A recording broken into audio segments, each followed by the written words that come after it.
Maman dit blanc, papa dit noir. Si je me fâche avec l'un, je me réfugie chez l'autre. Le divorce est un séisme pour toute la famille. Mais pour un adolescent en pleine construction, c'est souvent la perte totale de ses repères. Dans le chaos de la séparation, l'ado a tendance à faire deux choses. Soit il s'isole pour ne pas prendre parti, soit il devient un expert en manipulation pour tester les failles de ce nouveau système. La question n'est pas de savoir si vous vivez encore sous le même toit. La question est, êtes-vous encore une équipe? Je suis la coach Jacqueline Api, coach en parentalité et en développement personnel. Et aujourd'hui, nous allons voir comment construire ce que j'appelle la souveraineté partagée. Je vais vous donner les clés pour rester un front uni. Protégez votre ado du conflit et surtout évitez qu'il ne s'engouffre dans les brèches de votre mésentente. Le piège de la faille sismique.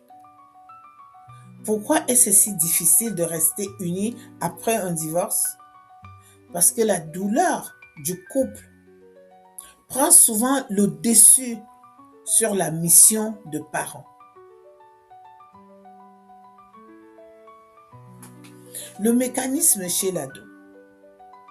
Votre enfant est un radar à émotion. S'il sent que la communication est coupée entre vous, il va s'engouffrer dans cette faille. Pas par méchanceté, mais par instinct de survie. Papa me laisse sortir jusqu'à minuit. Pourquoi pas toi?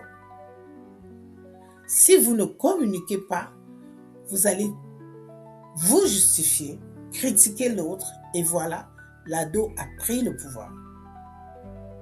Le danger, quand l'enfant devient l'arbitre ou le messager entre ses parents, il perd sa place d'enfant. Il porte un poids qui n'est pas le sien. Pour rester un front uni, vous devez fermer cette faille. Voici les 3 piliers de la souveraineté partagée. Comment faire quand la tension est encore vive? Voici le protocole pour reconstruire une alliance parentale solide. 1. Le pacte de non-critique absolu. C'est la règle d'or. Ne critiquez jamais l'autre parent devant l'ado. Critiquer son père ou sa mère, c'est critiquer 50% de son identité. Si vous avez des reproches à faire, faites-les en privé, par mail ou avec un médiateur. Devant l'enfant, vous devez être neutre, voire solidaire sur les décisions importantes. 2.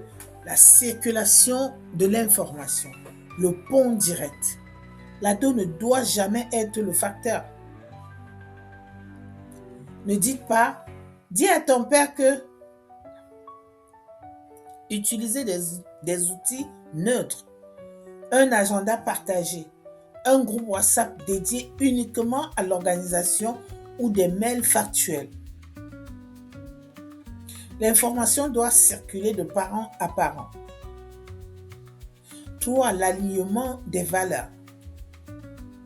Vous n'aurez pas les mêmes règles dans les deux maisons et c'est normal. Mais les valeurs fondamentales, respect, scolarité, sécurité, doivent rester les mêmes. Mettez-vous d'accord sur les lignes rouges, non négociables.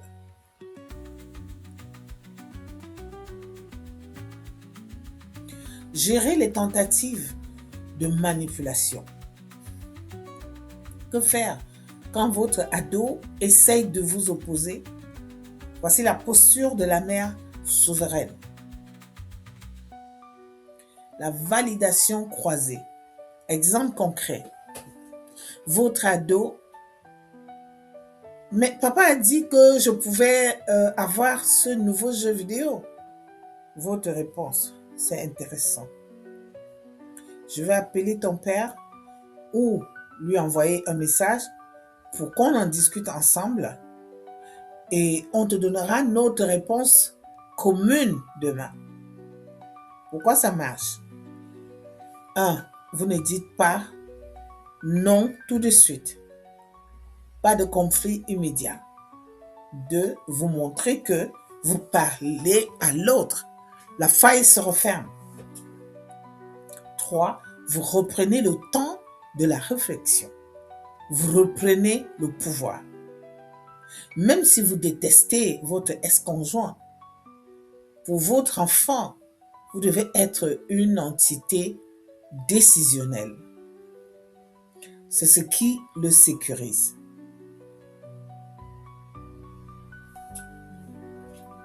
En conclusion, le divorce est la fin d'une histoire d'amour, mais ce n'est pas la fin d'une famille.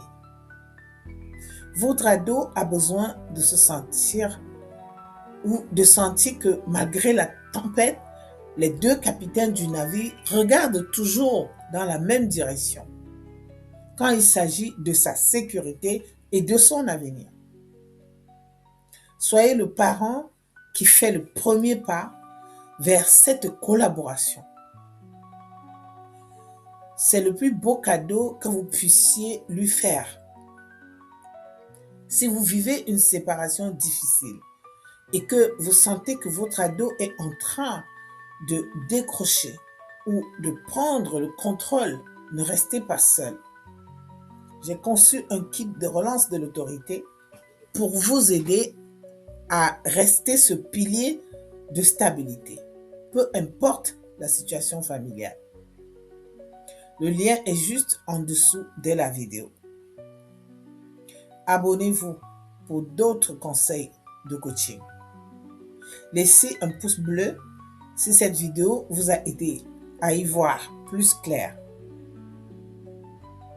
Partagez en commentaire quelle est la règle la plus difficile à harmoniser avec votre ex-conjoint. On va chercher des solutions ensemble. Restez souveraine. À bientôt.